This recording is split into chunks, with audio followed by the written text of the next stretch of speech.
चिलिका निर्वाचन मंडली प्रसन्न पाटसाणी प्रार्थी होगापी ग्रीन सिग्नाल मिलवा चर्चा पर तीव्र होईछि विवाद। प्रसन्न को विरोध करने चिलिकार शताधिक कर्मी शंख भवन बाहर एकजुट होते प्रसन्न पाटसाणी को विरोध करने प्रतिवाद करते रघु साहू समर्थक। सेबड़े नहीं प्रतिक्रिया रखिंट पूर्वतन सांसद प्रसन्न पाटसाणी कहते सपक्ष विपक्ष से विश्वास करती ना, जहाँ निर्देश दिज्व ताकू से पालन करेंगे। 2019 रे आमर स्थानीय लोक को नदे बाहर लोक को जन को विधायक देवा फल से माननीय मुख्यमंत्री निर्देश देले रघुनाथ साहू को जे तमे मो कैंडिडेट पठैली तमे ताकू जिता।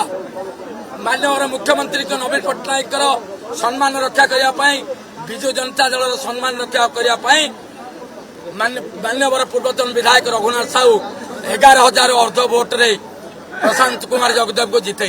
चिलिकावासी बर्तमान चाहते रघुनाथ साहू को 2024 टिकेट विजु जनता दल देले से निश्चय से विजु जनता दल जित। प्रसन्न पाटसाणी घर भी चिलिकार प्रसन्न पाटसाणी घर अवश्य से 50-60 वर्ष आम चिलिका निर्वाचन नहांती से भुवनेश्वर होती।